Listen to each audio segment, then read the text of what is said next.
Hello, my name is Erik from Punk Globe Magazine. I'm here to interview Bill Collins from the Rabble Rousers and many other bands, which we'll talk about later on. But welcome, Bill. How you doing today? Hey, I'm doing pretty well here.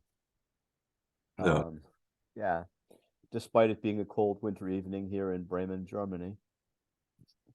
all right, I'm calling you from Daly City, California, where it's about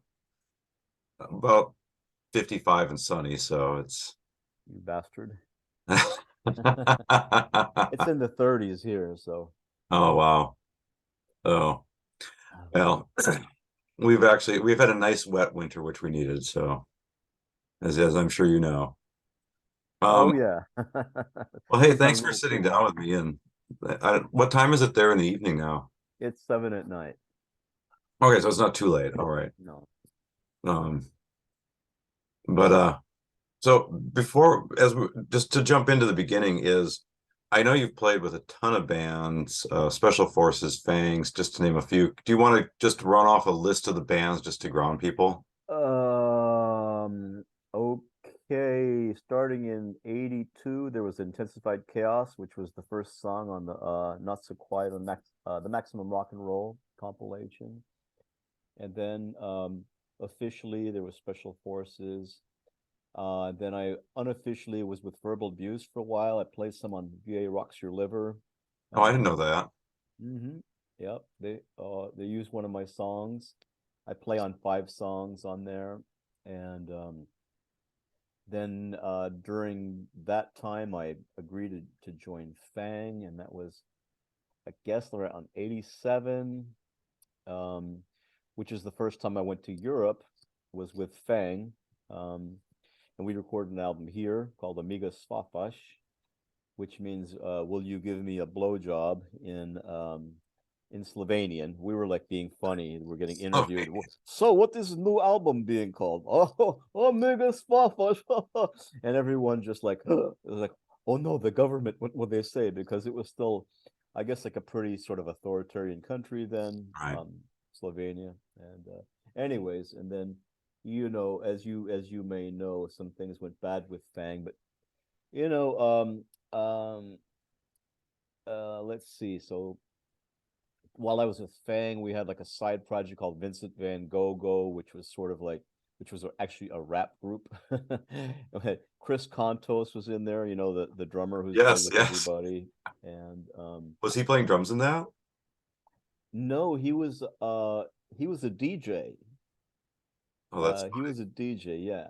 And yeah, we had a couple of dancers and bodyguards and stuff like that, and it was and Mikey Hansen, also known as Mike Branham, who was the drummer for Capital Punishment, um, was the brains behind that. He played, he oh yeah, Chris Contos played turntables. That's what it was. Yeah. Okay. Um, but Mikey sort of like did the programming and played bass, and then we had three guys from Fresno, um, rapping, and one was Jimmy Hayes, who went on Yeah. to sing with Strychnine and also Capital Punishment, and so we had like a nice little.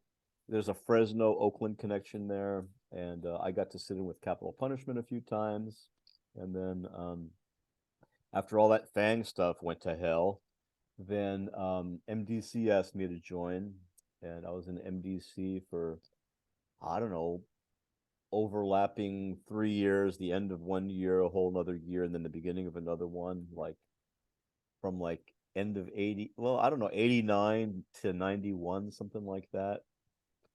And then I took some time off to be a dad, moved to the East Coast, had a pretty cool street punk band there, um, named Baltimore Foot Stompers, and our bass player was Al from The Pissed, and our singer was Jim Martin from Broken and Chemtrails, and that was pretty cool. And I sort of got more into the rockabilly. Oh, I was in a the same year I started with Intensified Chaos. I played with this band called the Wolverines in the Bay Area. Um, and the Wolverines had the Dead Kennedys original drummer Bruce Schlesinger, Hmm. known as Ted on the first LP, and Hector Penalosa from the Zeros was a bass player. and the Friedman brothers, Jimmy and Bob, and me and Hector quit that and started a like a country rockabilly band, and we played with like Silvertone, which was Chris Isaac's band, and Rank and File, which was the Kinman brothers, and Alejandro Escovedo was in that band. It's kind of a cool scene. It was like a post punk country rockabilly sort of thing, and so that was kind of a cool thing. I've always had these weird parallel things going on. So our band was called Wildcat Crew. So the same thing kind of happened when I moved to New Haven. I had this the street punk band, Baltimore Foot Stompers. At the same time, I was playing in a band called the Big Bad Johns, which was possibly one of the best bands I ever played with. We got to play with some really good bands. We played with Dick Dale a few times, Wow. and like sort of like that level of people. Then Big Bad Johns broke up, and then we started the Swaggerts, and I was like the singer for the Swaggerts, and we did 2 albums in Nashville. Around that time, I started getting interested in like Irish drinking songs, kind of related to the Bob Festival, Hmm. the Bremen Oakland Bass Festival, which is coming up. I got asked to come play some solo gigs, to come play at the Bob Festival, doing a solo show on a boat, and I thought, well, I guess I better like start practicing my Irish drinking songs and pirate songs because I thought that would work really good. And then I ended up getting my first real Irish gig opening for the Clancy Brothers in New Haven, and they were pretty a pretty big honor. I ended up playing with them a couple times, and let's see, is there anything I'm leaving out important? I know. Oh, and I guested with a lot of bands back in when I was in the tail end of the '80s. I guested with Operation Ivy, with Christ on Parade. Um, I'm on record with Christ on Parade, not on record with Op Ivy, but I used to give lessons to Tim Armstrong, Hmm. and and three of the guys in Neurosis I used to give lessons to. So I've sort of been always been a punk friendly guitar teacher. I had a Weren't I you had a giving lessons at Gilman for a while? yeah, I was giving free lessons to the punks, and but I also back around 90 91, after right after my son was born, before I moved to Connecticut, I had a column in Maximum Rock and Roll called Bill the Cat's Guitar Column, where I was teaching how to play punk guitar through the columns. And that Oh, was I kind didn't of know cool. that you were doing that. That's cool. Yeah, yeah. I only I thought it would be easy to do this, but it was super hard actually. I managed to do about 7 or 8 of them, like every couple months, thinking that with a newborn, I'd have plenty of time to just hang around and like put together columns, you know. It didn't really quite work out that way. Um, but then there wasn't like that much punk stuff in Connecticut where I moved there, but I ended up marrying a union organizer who actually started out as one of my guitar students who wanted to learn how to play union songs. And I'm like, union songs? What are union songs? And so I started, somebody says, "Can you show me this?" Then I have to learn it and teach it to them. And next thing I know, I'm a musical activist for the unions. I started writing my first pro union stuff around 2005, and playing demonstrations and events and vote launches and rallies, picket lines, all kinds of stuff. AFL-CIO, Unite Here Union, SEIU, a number of others. And then somehow, I guess it was like during some of my visits to Germany, I met Elf from Slime, the guitar player from Slime. Slime's a pretty Oh, well-known German so band. Elf is who you're playing with in the Rabble Rousers then. Yeah. Oh, okay. You guys sound amazing together, by the way. Oh, thanks. Yeah, I mean, just musically, you complement each other really well, but also vocally, the harmonies What? that you do are phenomenal. When did you hear us? I don't even know. I was listening to, and I'm assuming that's him on there. The Rabble Rousers, the last album you did, Yeah, yeah. the Fighting Words. fighting words. Yeah. There's no G in fighting. Oh, There's no in fighting. fighting Fighting words. word. Yes. Fighting words. There's an apostrophe there. Fighting words. Oh, Yeah. it's a great album. It's I didn't realize that was him on there with you. Yeah. And the crazy thing is this whole Irish rockabilly punk thing that I'd been doing now, I mean, it was kind of, and the activism stuff all sort of Right. came together in the rabble rousers. And so by 2008, we recorded a full album in Bremen. I came here, stayed for a month, and we were in the studio every day. And that one was called New Hard Times. And because I was pretty much supporting like the union movement in America, I kind of wanted a CD of songs that could help push the union cause forward and also help Obama get elected. Right. Um, I know it's probably a very unpunk thing to say that I liked Obama. It- the sad thing was is that he didn't do anything for the unions, but he was better than the alternative, you know. Yeah. But he wasn't anti-union at least, right? No, he wasn't anti, he was just ambivalent. So, Yeah.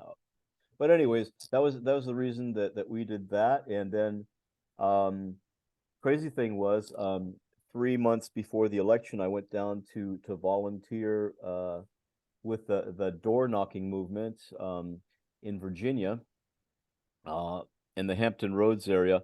It was really crazy. Like a lot of African Americans had been so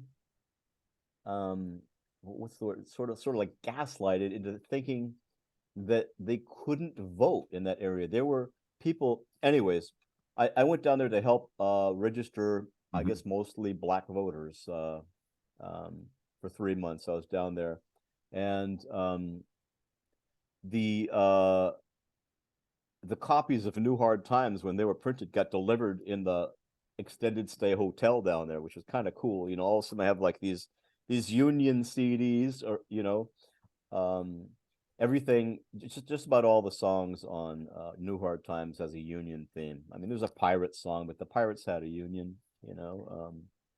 and Actually, yeah, some of the I was reading a book on early pirates, and some of them actually were almost like unionized. yeah.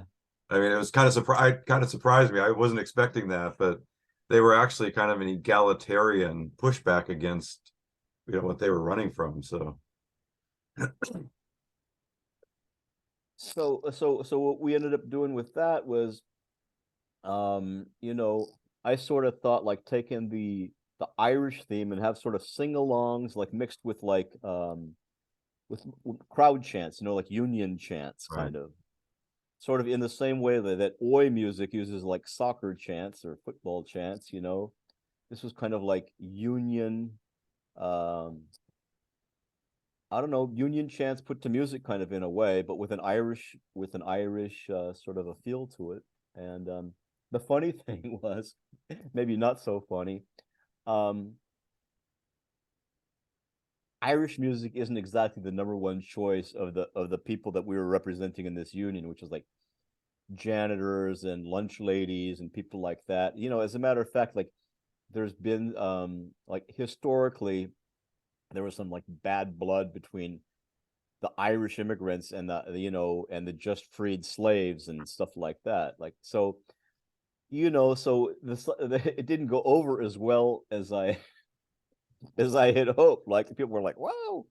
But uh, then I started like listening to the music that the people in our group, which started out with about 40 people, and on election night was about 300, and it was like mostly black folks, and so that's when I started writing like the reggae tunes and like the more soulful sort of stuff. And and people love like hearing songs that are kind of about themselves, and then like little things would go on, like events would happen and I'd write a song about it, and then the door knockers would have this song about themselves, and they'd go out.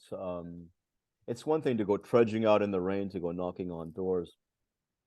It's another thing when you're like you got a song in your head. You kind of like got a little bit of a, I don't know, it's like a little extra little PowerPoint. And so I like that connection of like between music and what I consider to be good political causes, because I think, there's some, not all unions are the same, but they're really like the only the only counterbalance I can think of uh, versus the big corporation, the power of the big corporations. So I'm still a big union supporter. And yeah, so anyways, and then lo and behold, I moved back from the East Coast and played Special Forces reunion, played I got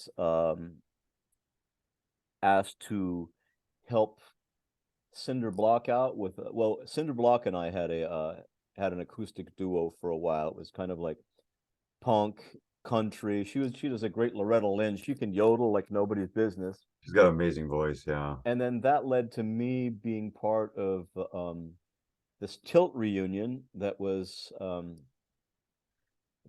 at the Fox Theater in Oakland, where we played with a 40-piece orchestra up on the stage. It was like this event that I forget the name of the organization, but it was like they'd choose an album and then they would choose then you know a different local band would be asked to play one track off of that album. And so this was happened to be Green Day's Dookie. And so we ended up playing this song called FOD with a 40-piece orchestra at the fucking Fox Theater. It was really kind of an amazing evening. People who don't know, the Fox is this incredibly beautifully renovated Art Deco theater that it just I don't even have the words to describe how elegant it is. Yeah, and the mayor was there and declared it like Green Day in Oakland. I mean, I know politicians are all, I'm always careful when I mention politicians, but it was just a nice event. They were like ska versions of these songs. There was like country, like alt country. There was jazz fusion. It was like soul gospel versions of these songs. It was really just a great event to be part of. Um, and then just to sort of balance that off, I also helped Cinder out with the Retching Red reunion. I was the guitar player for that at Gilman. We did a couple Special Forces reunions with Orlando, couple benefits for like Mike from Filth and for Fraggle from Beer Rev. And yeah, and I was kind of keeping busy. I was doing a country night at Merchants in Oakland.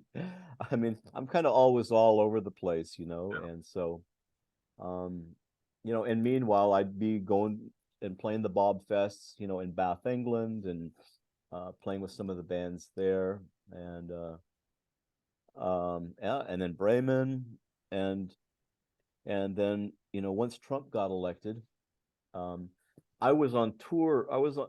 Oh, when I moved back to the East Bay, I got asked by MDC to rejoin, and so um, I was in that band again for once again like a couple overlapping years, and yep, and that's around we did Asia, we did Europe, we did the US a few times, we did Asia, and then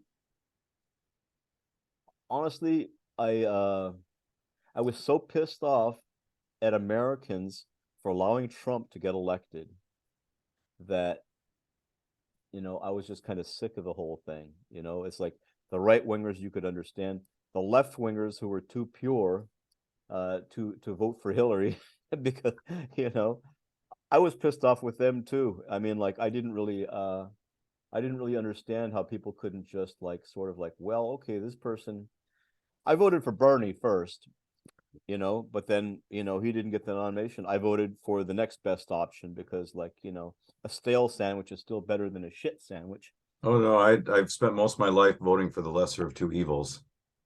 So I totally get that. It's just part of the how it works. So if I I tell it, especially like that song you wrote, America, You Broke My Heart. yeah, that's kind That of about that. I am assuming that was it, and it was just it felt like it felt like a really it was a very touching breakup song. I mean, it was really there's a sweetness to it actually.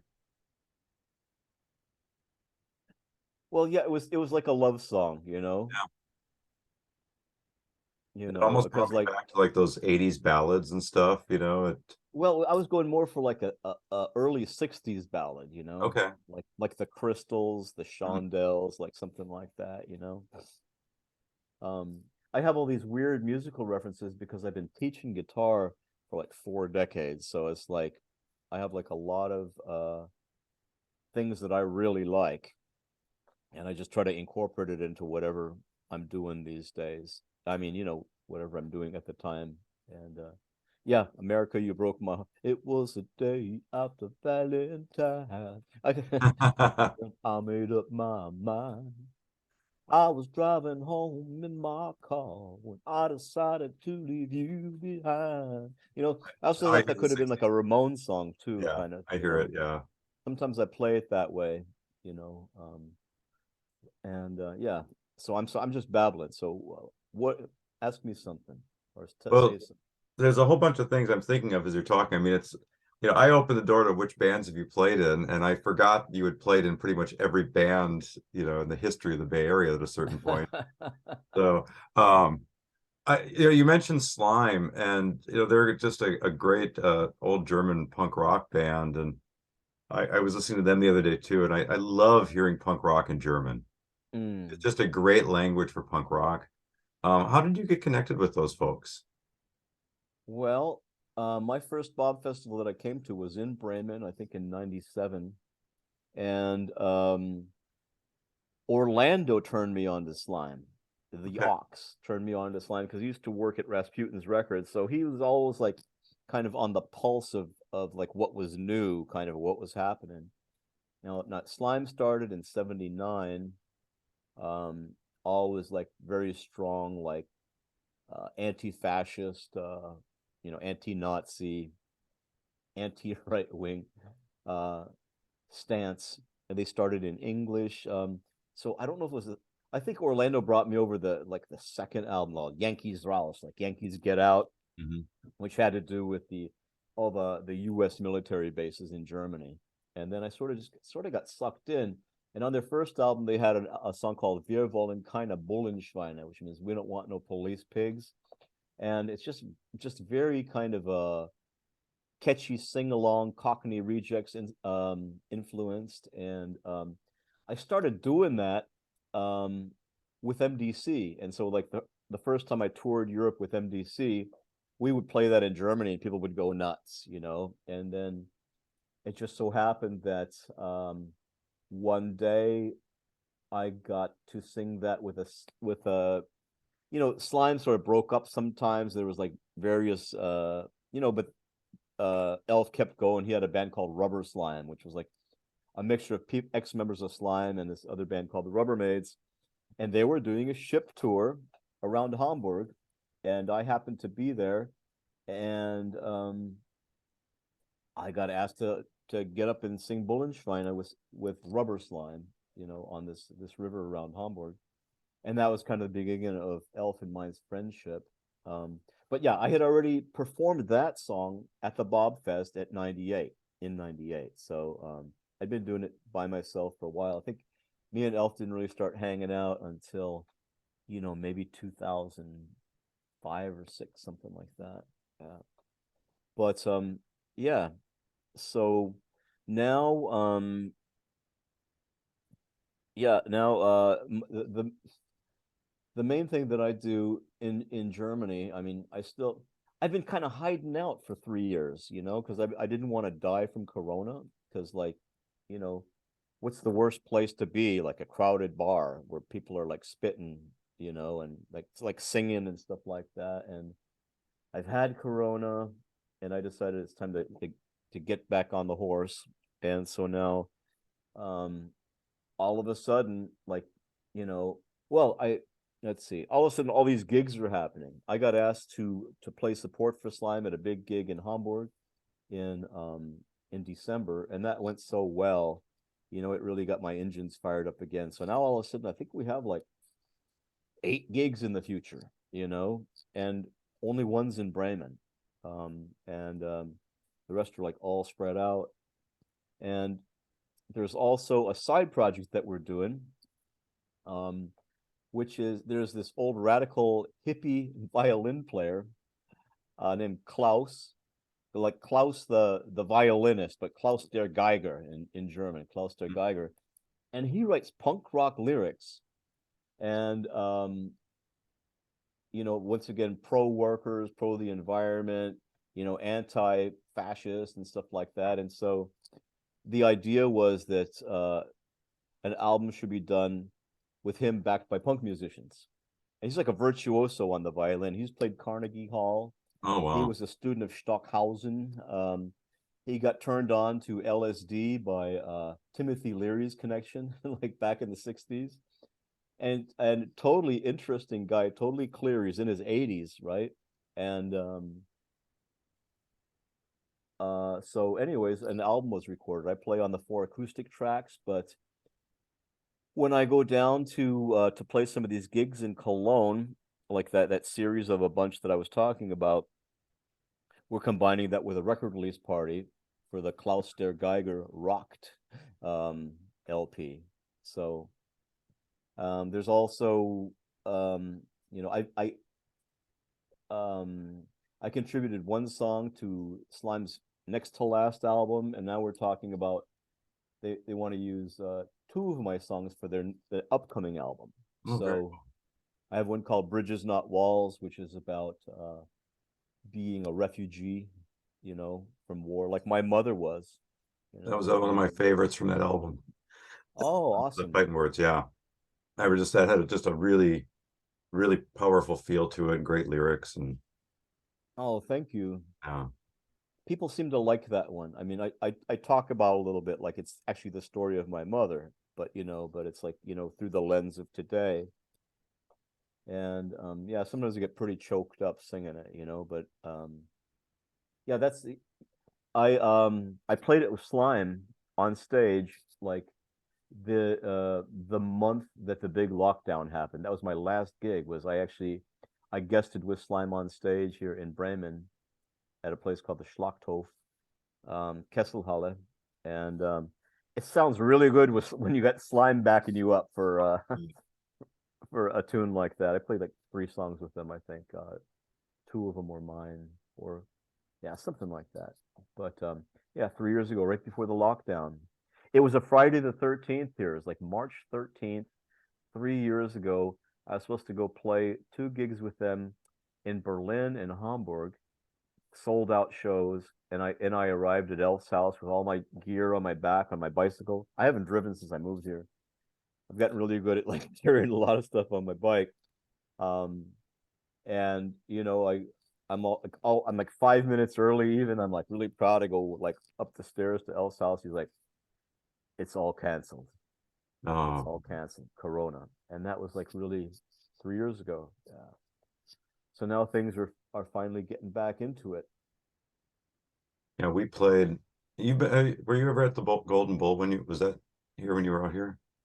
Yeah, I was at the Gold. I think it was at the Golden Bull. Yeah, it Was it? was. I think it was. Yeah, and anyway, the very last weekend, Saturday night, that you could do live shows in the Bay Area, that we played there, and we had so much fun. We're like, oh, this is great.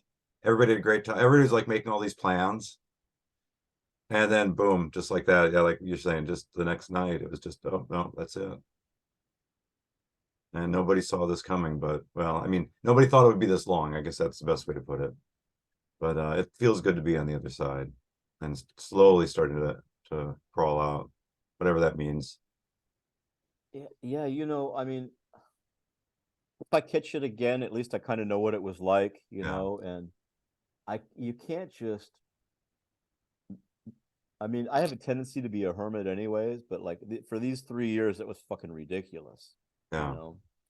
Yeah, the only thing that really helped me a lot was getting into long bike rides, like on the countryside. And that was really a great thing. the other thing was giving guitar lessons online. You Mm. know, I have students in Oakland and San Francisco and Virginia and Colorado and you know, and locally, you know, I teach people. Some are in Hamburg, some are, you know, in Bremen, and if they're not feeling like making the bike ride to my place, say, hey, can we do it online instead? And I finally gotten good at that. So um yeah, I guess the funny thing about like, I mean, this is, it's all an exaggeration, right? But like, you know, you say I played in all the Bay Area band, you know, all the Bay Area punk bands. Well, the ones I didn't, I gave guitar lessons to members. And for anybody watching this interview, I actually know it's true. Yeah, was it you that posted that farm flyer on Facebook? It And it wasn't me, was like, no, but I know you know you. what I'm talking about? There were like four bands, and I'd played with all the headliners, like Yeah. MDC, Capital Punishment, Price Stomp Parade, I think Verbal Abuse, and then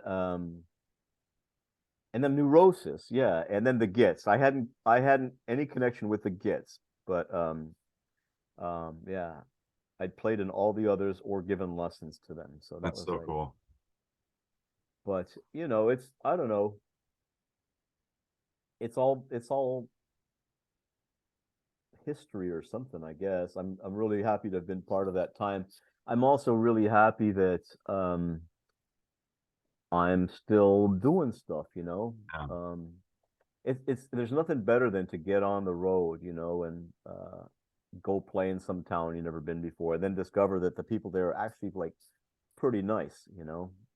Um, you know, and so now these days I all of a sudden I go from like, you know, from famine to feast, you know. I mean, because I've been playing the occasional Irish gig, you know, country gig, rockabilly gig, um, and sometimes I do these solo electric gigs. I did a concert of all Motorhead songs solo, you know, I'd love to hear that. and I Oh, there must be video because like people were filming me. It was for the 5 year anniversary of a tattoo parlor here in Bremen. Some friends of mine have.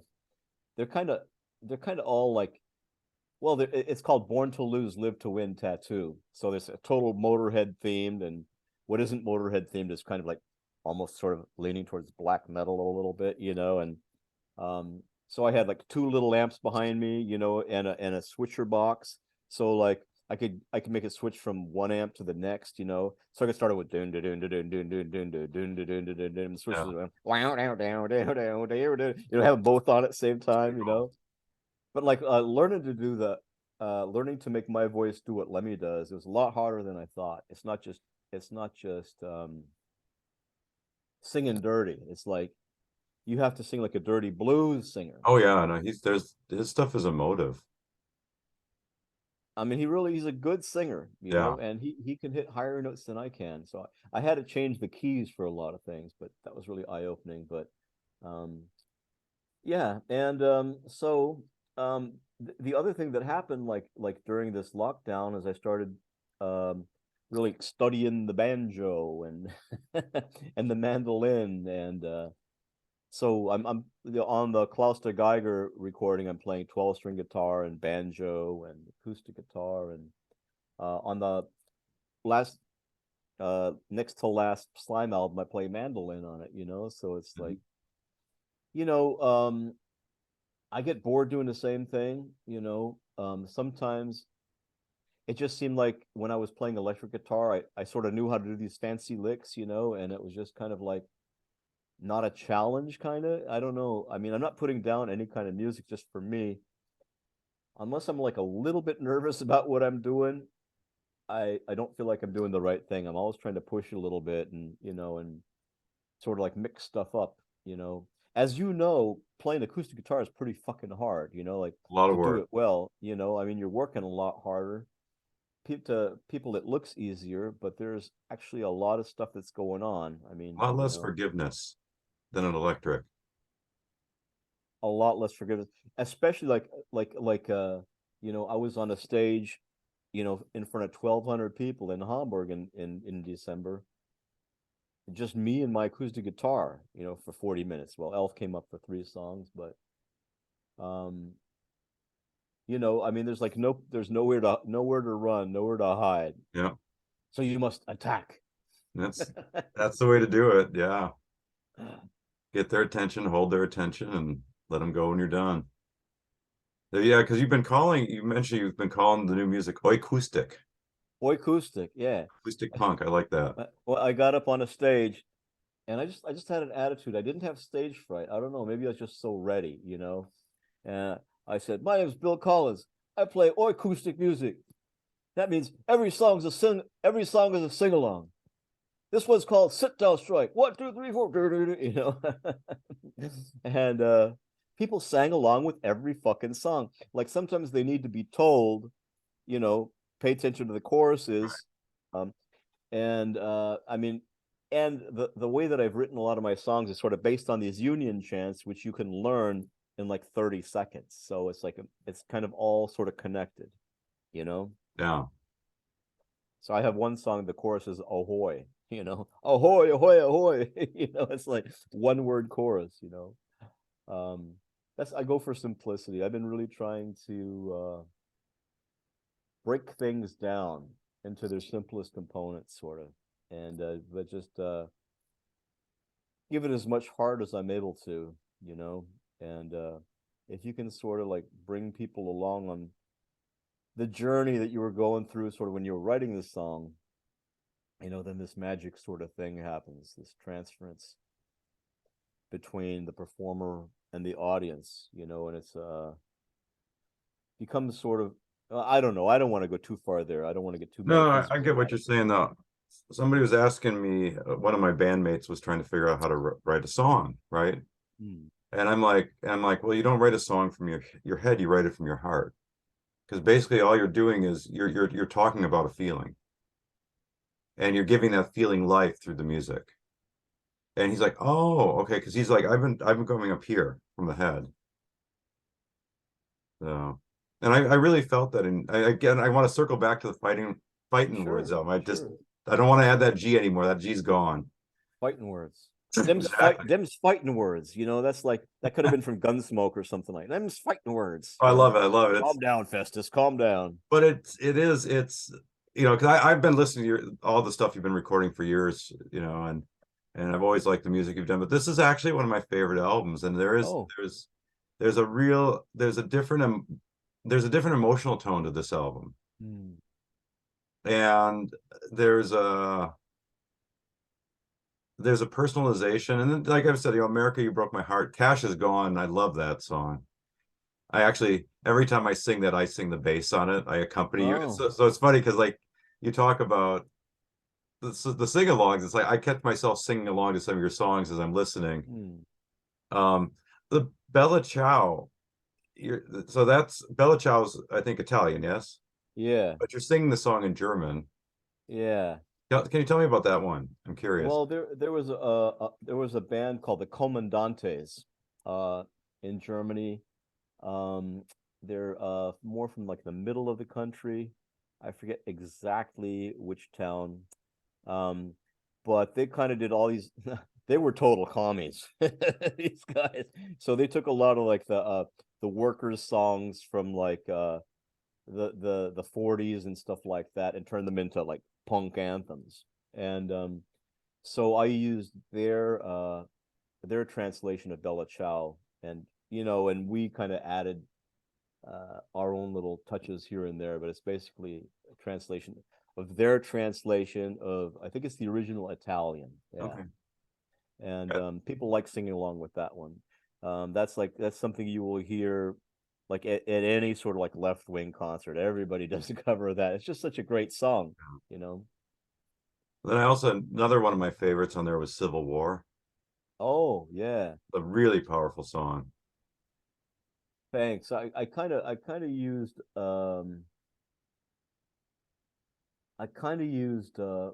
sort of Get Up Stand Up by Bob Marley as a bit of a model. I mean, it's Okay. not that obvious, but I was trying to sort of capture a little bit of that spirit. And people respond well to that one too.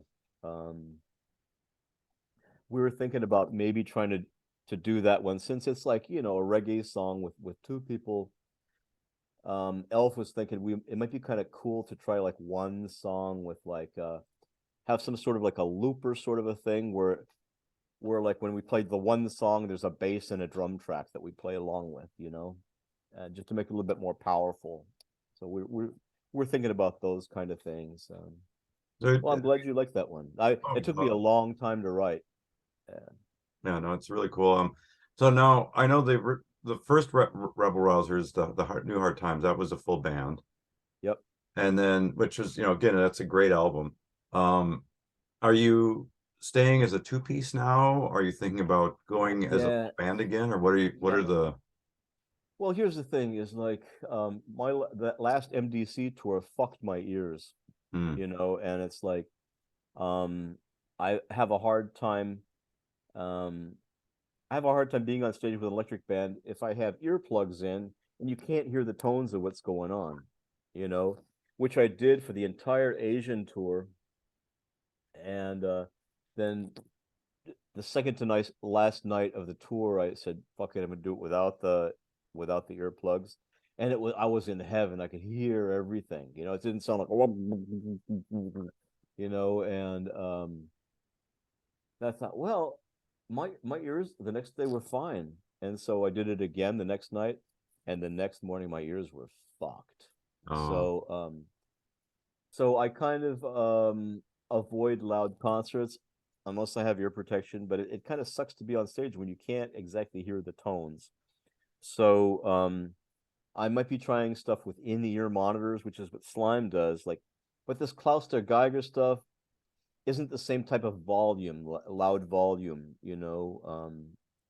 So I'll see how that goes. But I mean, the other part is just it's easier, you know. Here's the thing, like in Germany, you don't really need a car, you know? And so for someone like me who wants to play gigs, if I can get there on my bike with my guitar on my back, that's pretty cool, you yeah, know? If I have to think about, okay, now where do we get a van? You know, and you got to like do all the setup and all this shit. I don't know if I'm just getting lazy, but I've been in vans since '76. I'm tired of hauling those big old. I still have my Marshall half stack. I still have my Fender Twin Reverb, you know, but I don't really like the idea of lugging them along anyways. And right. man, yeah, man, that the Marshall is so fucking loud, you know, and it's like a '67 Plexi. It's like the same vintage when Jimi Hendrix was buying amps, you know. Yeah, I just happened to luck into it, but it doesn't have like a really effective master volume control. So you get the tone from like cranking it to a certain level. And when you do, it's just great, you know, but my ears don't like that so much. no, I hear what you say though. I have to wear earplugs when we play now. Um, because I've got some professional ones I had made, but still, even that, Me it's too. challenging. It's still It's just it's like it still sounds like you have a pillow over your head, Oh doesn't it? yeah, no, I agree. It's hard, but and there have been those times where like there were gosh, a couple months ago we were on stage and I realized I'd got up there on the first song, I realized I'd forgot to put them in. And Uh-huh. it was fun to hear the whole band, but I'm still hearing the ringing in my ears from that one. So it's hard. It's a tough one. Because I love the full live sound. Yeah. But like you, Yeah. I just can't do it anymore. But No. one thing that's kind of cool about being here, I mean, you know, there's like we play like actual anti-Nazi gigs, you know, Yeah. like like Elf and I played one that was you know, across the street from like a Nazi demonstration, you Wow. know, Cool. and there's a festival that happens every year in a town called Yamo, which where it's kind of a Nazi colony, and these hippie farmers bought property there, and just to piss off their neighbors, they have like an anti-fascist punk festival every year. You know, That's super cool. Yamel spelled Jamel.